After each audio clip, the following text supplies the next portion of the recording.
Welcome to the Bucher and Friends podcast, co-starring 10-year NBA center Ryan Hollins. Couple bump fakes, leans in, shot blocked by Ryan Hollins. Hollins sent that into the third row. 6 rebounds and 8 assists. Hollins climbs the stairs. Down the floor. Ryan Hollins, he is the high jumper.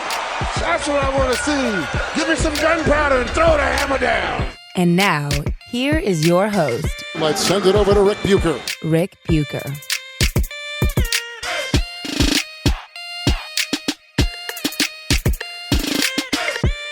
Welcome to another episode of Bucher and Hollins, subsidiary of Bucher and Friends, part of the United WeCast network.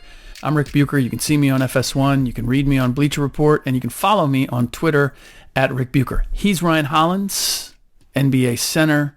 You can see him on ESPN, TNT, Yahoo. You can follow him on Twitter at the Ryan Hollins, and you can find him on Instagram at Ryan Hollins. Ryan, I feel as if we haven't done this in a while for some reason. Just feels like, I don't know. Does it feel like that to you? Is it? Listen, bro, when you start to when you go a year straight and don't miss a day of the pod, Yeah. you start to become intertwined at the hip, Rick. Yeah. There is some of that for sure. So, but anyway, I'm glad to get back to it. And there's just, the NBA just never stops giving. It's endless. But we are recording this on the eve of the NBA Finals with the Raptors and the Warriors. And I will throw something out to you just because this is something we talked about on FS1 that just tickles me, and I'm dying to know how it hits you. We talked about the fact that Doc Rivers said that Kawhi Leonard is the closest thing we've seen to Michael Jordan. And I just looked at it. That's straight up recruiting / tampering. There's it's not anything more than that. It's not like some revelation. I don't even think it's true. But I wondered, when you heard that, you saw that, what was your reaction? To a degree, I agree. And You we're what? Talk about to a degree. You agree with me? No. You agree with Doc? Yes. Yes. Am I taking silly pills? Like what? So, all right. So look, bro, there is a level where you look at Kawhi Leonard and you break down the way he plays, the way he moves, and he is the closest thing. Now, by career, no. By obsession, no. By championships, no. That is like, and Max said this today, that is all Kobe Bryant. Like, we're not even going to, like, there are moments where Kobe has watched so many Jordan interviews, he would try to talk like him. Yeah. But Kobe was more of a guard. Kobe had a crossover. Kobe had wiggle. People don't know this about Michael. Go watch Michael's films. He didn't have wiggle. He moved more like Kawhi, and they're both just naturally face-up, post-up players. Jab go, jab shot, jab fade away, big hands. Kobe didn't have the big hands, essentially stronger than everybody that they played against. So the physical tools, the more I watch Kawhi, I see the semblance there. And they're not really a natural guard either. Michael's not a natural guard. He in his guard in the sense like Kobe could run he could run pick and roll, but it wasn't a specialty. I feel as if you're thinking or talking about Wizards' late second three-peat Michael Jordan. Not original Jordan, not first three-peat Jordan, who was going and attacking guys off the dribble. No. I'm not saying Michael did not attack off the dribble. Let me correct that. But it was, I got somewhere to go. I'm pulling up or I'm getting around you. Kobe would give you that long, wide crossover. Yes. Like, you know what I'm saying? Yeah, he had the Philly Iverson wide. Yeah. Yes. I get that. Yes. And he was. And I just say from a simplicity standpoint, Rick, if that makes sense, I do see that from Kawhi. I see a lot of that. And I'm more like his natural. If you put Jordan in a natural spot on the floor, I believe that it would be in the mid post. Yeah, he kind of played a three there at the end. Offensively, I think he played the two, but he always was naturally a 3, Rick. And Kawhi is actually more he's naturally a 4. Okay, we wouldn't need to question that. But I see a 4 in today's when game. you watch him. Well, yeah. I mean, but he starts at the 3 ideally. Yeah. Okay, but Kobe literally took moves and the footwork that Michael used. I mean, I just saw a clip that was freaky, that was out on social media, on Twitter, which it intertwined Michael Jordan making moves and Kobe making moves, and they synthesized them so that you see the uniform go back and forth, and there's no hitch. And I'm not saying as far as dominating or being a two-way player or even efficiency, which I think is what you're talking about, just being simple, direct, getting where you need to go and rising up and scoring, or defensively just locking in and almost making a guy give it up just because he's like, I can't. No, I know I'm not going to be able to do anything. I'm just to swing the ball. I get that part, but when I think of when we say he's the closest thing to Michael Jordan that we've seen, I think resemblance in everything that they do. And for me, Kobe was as close a carbon copy of, never mind Michael Jordan, of any one player of another that I can remember seeing in all my time watching basketball. Yeah, I would say the only thing Kobe's missing, if we want to nitpick, he doesn't have the big hands. He wasn't always just stronger at his position the way that Kawhi's stronger. And Kobe wasn't as simple. Kobe would give you like 15 shot fakes. Yep. For sure. Yeah. But Michael and Kawhi are stronger. Yeah. And defensively, honestly though, Rick, bro, I kind of got to low-key take my hat off to Kawhi even more. And I know you probably want to dive into this. Mm-hmm. But, in this era, dude is a two-way player. Dude guards the other team's best player. And we saw that a little bit about LeBron was forced to do with the Heat. But LeBron, that Heat team couldn't score as well as the teams that LeBron grew to be able to score on with Cleveland. Right. But defensively, they were good. So LeBron's efforts were forced from Pat Riley to say, hey, you got to defend. And Spoelstra, I don't want to dump on Spoelstra. Sorry. But, Kawhi naturally, will guard the other team's best player. He wants it. He wants it. I mean, I think Durant, I can't even mention Steph. I mean, all I can think is Klay Thompson, but Klay Thompson don't have you're not just putting the ball in Klay's hands and saying, yo, you go get me one, Klay. Right. I don't think I've seen anything like this on this type of run. LeBron, obviously, he knew, dude, he's never been a defense first guy. Right. I just think it's ingrained in him and it won't walk away. I mean, Durant can do it, but KD's not a defensive playmaker, Rick. No, that's not his mindset. He has done it. I think people don't do him a disservice. I've really been impressed with the way he's accepted the challenge at various times. At times this year, with Draymond falling off, with Klay falling off, I felt as if, and it sounds crazy to say, I felt like KD was their best defender. Or at least he could be at times when he put his mind to it. I saw him getting down into a defensive stance and okay, let's go. I got this. It's and I weird, hadn't seen that often previously.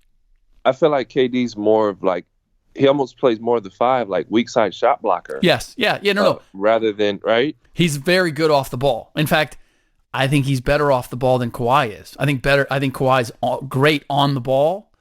I don't know how good he is in a help situation. Yeah. No. You're right. I agree with that. I believe he could do it, but KD's efficiency is almost it's like a center. Yeah. So here's the big question, because I think a lot of people, or at least some people, have raised the point that, well, the last time Kawhi saw the Warriors in the playoffs, he was giving it to them until he landed on Zaza's foot. Do you give how much of what Kawhi did to the Milwaukee Bucks do you think he can do against the Golden State Warriors this time around? So it's interesting. I had to go back and watch that film. because it had been so long ago, but he was so effective, you couldn't rule it out.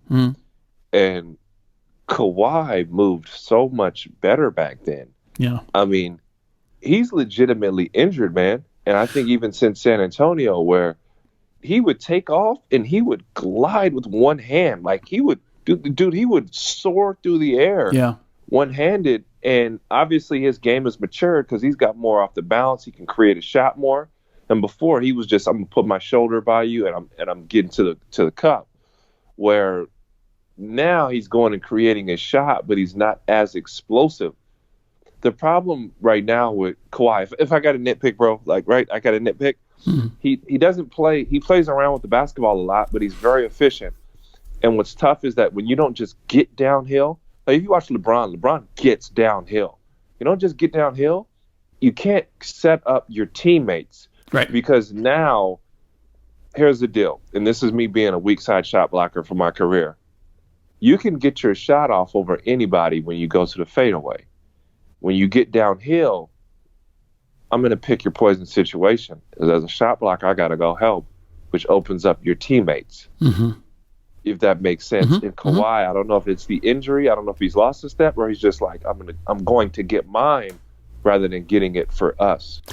See, I don't remember seeing that with San Antonio either. To me, this is the great flaw or the flaw in Kawhi's game, which is he will give it up, but he doesn't give it up after creating an advantage for anybody. He gives it up when he can't get where he wants to go or do what he wants to do. Then he'll swing it and it's like somebody else's turn, as opposed to, I'm going to go try to get mine, and if I can't get mine, it's because I've drawn enough attention that, now I have this, or I have this other option that I can swing it to, and he's created a shot. I don't know. I don't see him. I see him very rarely doing something that creates a shot for somebody else with purpose. I wish I could have used you on First Take today. I could have used you on First Take. Max Kelly was screaming about how improved he was as a passer. I said, bro, there were moments where Milwaukee put 3 guys on the basketball, and then he had to pass it. Every time Kawhi does pass, it's a second too late. But he's so dominant, and they were so good defensively. There are moments where they're like, cool, listen, they're able to double team Kawhi, right? And for the most part, it works out. You literally can't double team LeBron. You could not. Right. You still cannot. Right. Because he's gonna on target pass, eat you apart all day long and get teammates over. I'm like, dude, Kawhi passes because he's like, oh snap, there's 3 guys. Right. Right. No, LeBron's actually would rather do that. He'd rather draw the second guy and make the great pass than try to beat the double team. That's not his nature. I want to see what you think about this, Rick.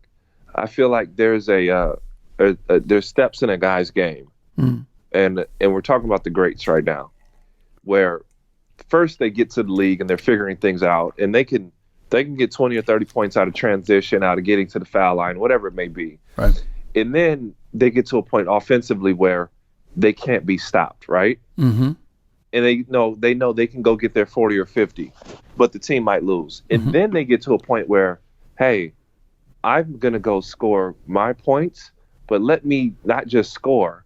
Let me get other guys involved. Right. And now you can't guard me. Right. So we saw it with Kobe once Pau Gasol got there. We saw it with Michael Jordan in the triangle once Phil Jackson got there. I think we saw it with LeBron, oddly enough, on the offensive end. That had to come second with his shooting, where first his passing was there, but the shooting came second. Yeah. And he made that shift in Miami. Yes, absolutely, bro. You're spot on. Where do you kind of see Kawhi Leonard in that process? Because I feel like he just got to the I'm unguardable, right? Yes. Yeah. I mean, he's not to the point where he can synthesize all that. He's not to the point where he can balance the two. And my great question with him is, does he see the floor that way? Because I think the point you made, whenever he's moving the ball, whenever he decides to get off the ball, it's a second too late. And I don't know if it's because he doesn't recognize or because he's so used to, I can get where I want. No, let me try again. I can get to where I want. And it just kind of disrupts the rhythm of everybody else. You can see the first time he goes, he doesn't get it. And then he tries a second time and suddenly everybody stops moving because they're like, okay, I don't know where to go now. and and so I don't know if he has that. I don't know if he can be that kind of guy. I don't know because I've never seen him. Okay, what about KD? I feel like KD's another guy that's there, or he's kind of been there offensively because he could be very well put in this situation next year. Yes, but the difference with KD is KD can always get his look. He can always get his shot. And so okay. I think it's easy. I think KD fully has the capability of doing that. More so, I don't know if Kawhi does. He might. I'm not saying he doesn't, but I don't know. But hear this. Okay, hear this. So I've been very critical of KD. And this year? In the sense that some of it is not his fault. This is just like, hey, like if I'm going to put you on this big stage. Yeah. So KD's job as a scorer, he's one of the greatest we've ever seen. One of the most gifted. Like, I mean, you could argue in scoring senses. I mean, in a sense, like, hey, like I'll take your attributes over Michael Jordan. Like, bro, you're 7 feet with a 3-ball. like there are instances where you could. And when Steph's off the floor and he's had to do more ball handling and thinking and creating, it's torn the team apart. And there was a point during the season where Durant didn't shoot and he went out and got 10 assists. Right. And I feel like it was him kind of knowing and addressing what he needed to change. But here's the distinction, because I remember that. His joy comes from seeing the ball go through the basket when he shoots it. Like he had 10 dimes, there was no joy in it. There was no the satisfaction. He can throw a great pass, he can set up somebody for a bucket and they score, and he like backpedals and is like, okay, we did that. When he scores, you can see like his body light up, no matter how he scores. Yeah. That's just the way he's wired.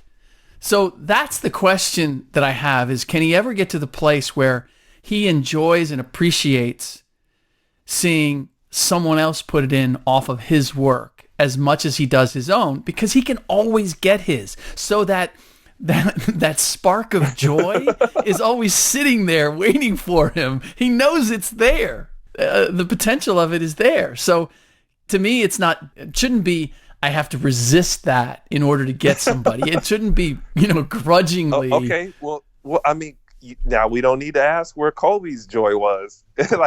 And Kobe kind of figured it out. And I don't want to say it was a different era.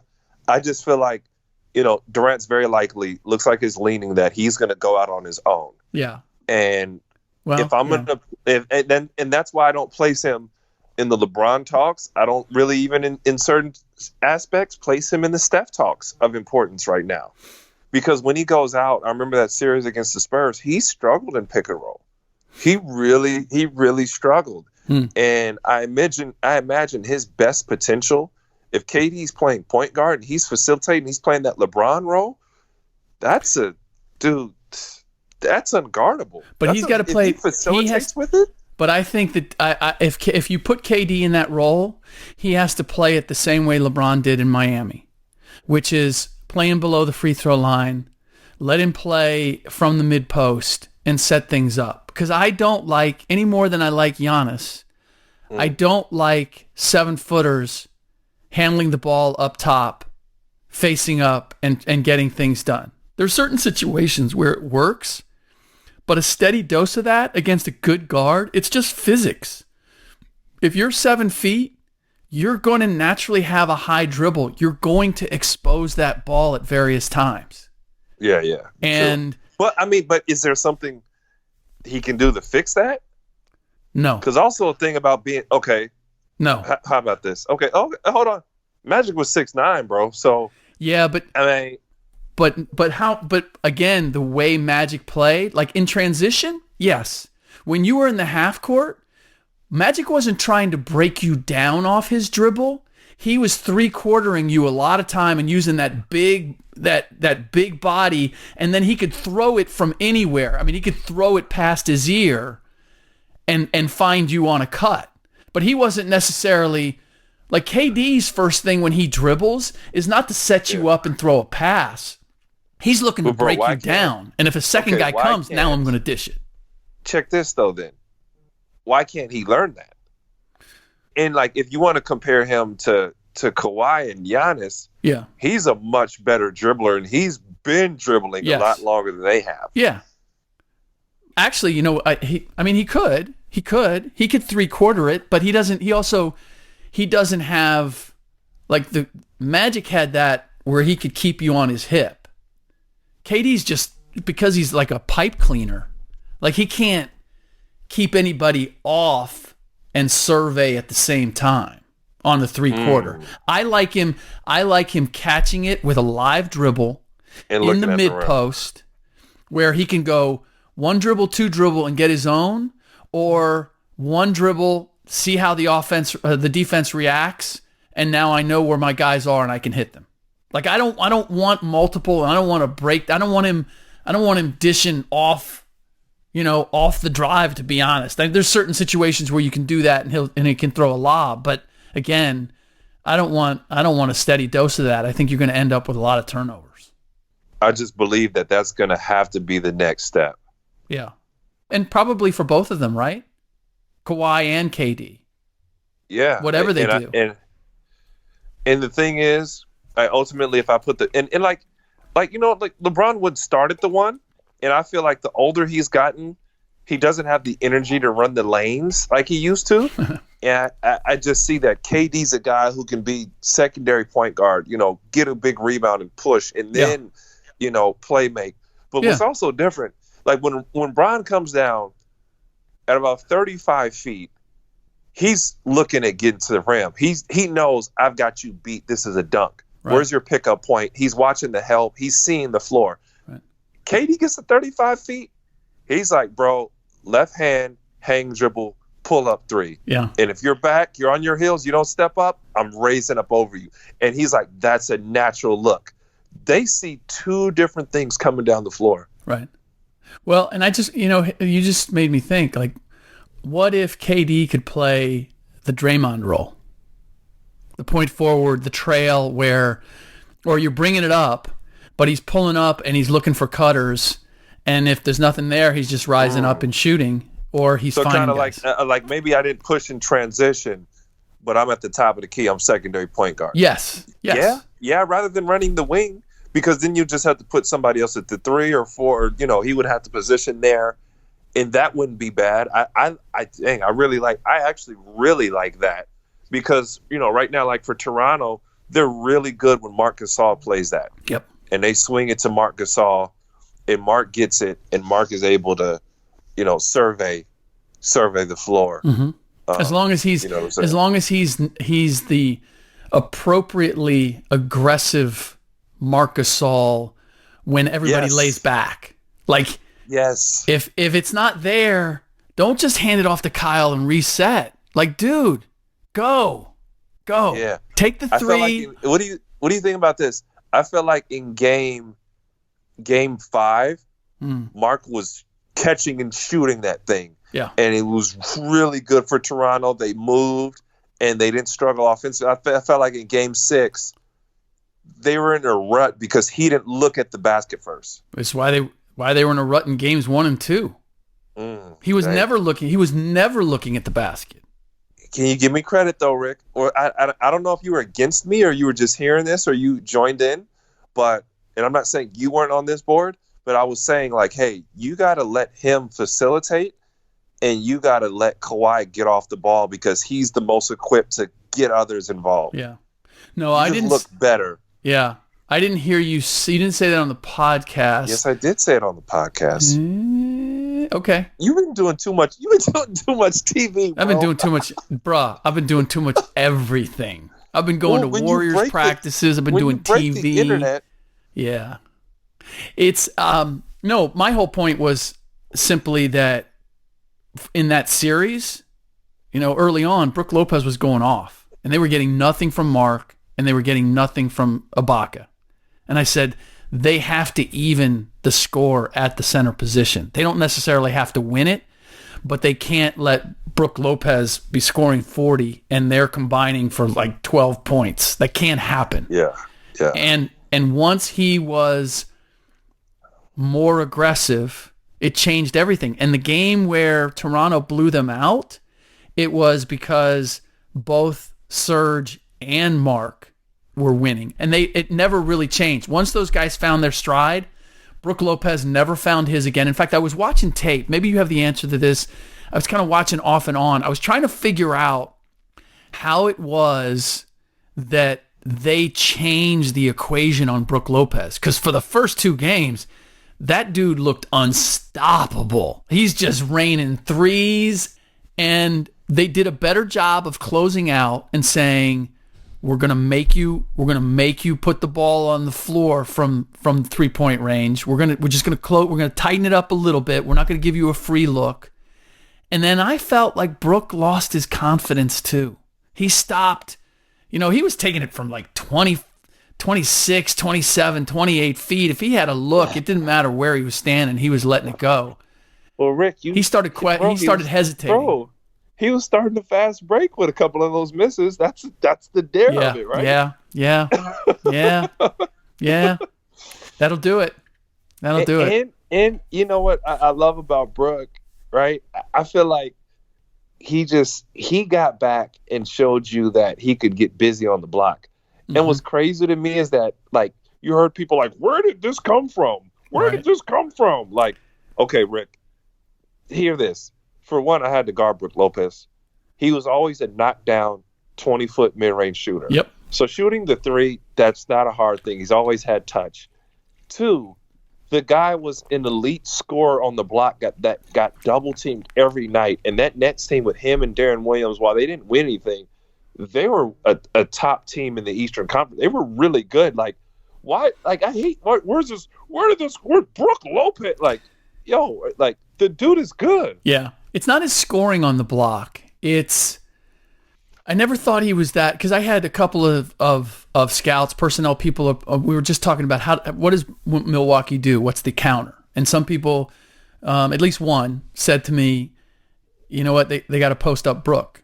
Mark's not going to be able to handle him. Serge certainly can't handle him on the block. They got to play through Brook on the block. And I said, do you think they'll do it? They go, nah, they are who they are. They're not going to do that. And my question was, okay, so you do that and you double, or you just give Brook different looks. I never thought he was a great passer. I thought he was an efficient scorer on the block, but I didn't think he was one of those guys who drew the attention and then found the cutter with it quick. I think I think he's another guy who kind of sees it slow and throws it slow. He can kick it and rotate it, but he's not necessarily going to catch it on the block, get the double team, survey, and find the right guy for an easy bucket. I just don't remember that being a part of his game. He could pass out of double teams, but he wasn't great. The thing with Brook is that he didn't apply himself. He was so good offensively, and they had a dynamic with he and his brother where his brother was the rebounding and shot blocking monster, to where he kind of just refused to rebound. And offensively, he was good. And what's weird is you look at his size and you assume that he's this bruiser, and he's all of a finesse guy. And he does, like, when you play against him, like, Robin beats the crap out of you. Yeah. Like, golly, like, this dude's leaning on me. Brook doesn't lean on you. He's very nimble. He's very coordinated. He can move. He's got footwork. Like, he's a huge guard. Interesting. Okay, two things I want to get to before we wrap up. One, what's your view of Giannis Antetokounmpo as we go into the postseason, and as we go into the offseason, rather? Well, today I trended on the internet for saying he was overrated, and I mean every bit of it. And I say that because every Well, let me ask you. You help me with this. So it's not just my words falling on deaf ears. What were now? Me and you didn't have these predictions. Right. What were the predictions of Milwaukee? What were the projections going out?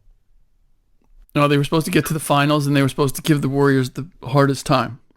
Thank you. And he was the centerpiece of that. Yeah, he was going to be the challenge. Yeah, he was going to be the puzzle nobody could solve. Right. If there were even some people who were going on limbs and saying they're better, they're going to beat them. Right. Right. They gave Golden State these beatdowns in the regular season. Right. Yep. Because of that, I said he's overrated. They thought he would be the same playoff performer that he was in the regular season. Did not happen. He's overrated. So let's not mix the two of me saying he's a bad player. Right. He's a generational player. Mm-hmm. He's a talent. Once he learns how to create his jump shot off the bounce, like through contact off the bounce, he's going to be really good because then he'll be extremely efficient to end games. Yep. And there are moments where I saw that he could just flat out jump over Kawhi Leonard, as great as Kawhi is, but he didn't have a step back. He didn't have that, shoulder into you fadeaway. That's not in his game. I believe it very well can be. And that's what's holding him back. And if you compare him to a Kawhi Leonard, a LeBron James, a Durant, a Curry, those guys are efficient in moments. Now, maybe they haven't had the best track record. Steph Curry can get a shot off down the stretch or make the right play. Make you have to double team him. LeBron can get a shot off or play make. Kyrie can get a shot off. Kawhi is showing us he gets a shot off and he can score over people. Right now, Giannis doesn't have that. And not only that, he doesn't even pass that well to where you can say he's taking games over. Right. And Rick, to me, the counter, and I want to see what you feel about this. I feel like Giannis, right now, he goes downhill. And when that doesn't work, the counter is go downhill even harder. Yeah. And it's not, okay, fadeaway jumper, okay, 3-ball, okay, step back. Yeah. No, he's always, I mean, his game and Toronto really exposed it. His game is very much, I might go left, I might go big Euro step left, but I'm always going to try to come back right. Even off the Euro step, I'm going to try to come back right to the middle, or I am going to spin back right and try to finish. And what the Raptors did was they recognized that once he took the big step left, the primary defender wouldn't let him come back right. That's why at the end he kept running into guys because he just tried to force it. Like initially, once they got that, he would just pick up his dribble and look to do something else, or he would just dribble out. And then when they saw him take that step and look to pivot, as soon as he started to turn his back, then the second defender would come and close that off, and he'd have to pick up his dribble, and now he was stuck, and he was up in the air, and he had to kick it out. This was the most promising sign that I saw, though, and why I believe that he has a chance of getting there if he puts in the work to develop the moves, is that he wasn't afraid to try. He was, as you said, trying to go downhill, wouldn't work. He tried to go downhill harder. I'm worried about the guy who goes, it's not working. I'll be out here if you need me.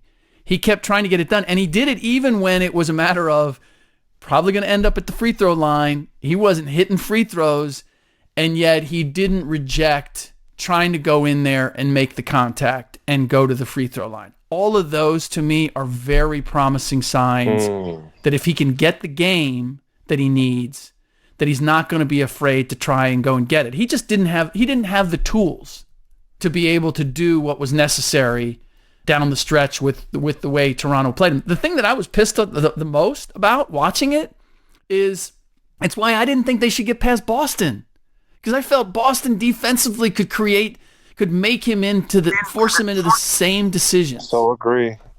And they didn't have the discipline to do it or the mindset, because again, give credit to Toronto. Well, let me ask you this then, Rick. Yeah. How big of a factor do you feel that Marcus Smart was?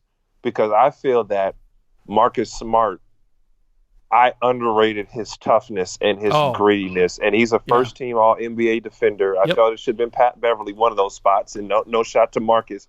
But I feel like they got punked. Do you think that's like that was a big indicator? Well, that Marcus Smart was not available was a big part of that. That he was not 100%. To me, he could have helped, but they needed.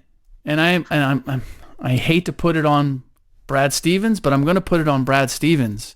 Oh, because between Marcus Morris, Jason Tatum, Jaylen Brown, you had the physical ability to do what Serge Ibaka, Pascal Siakam, and Kawhi Leonard did.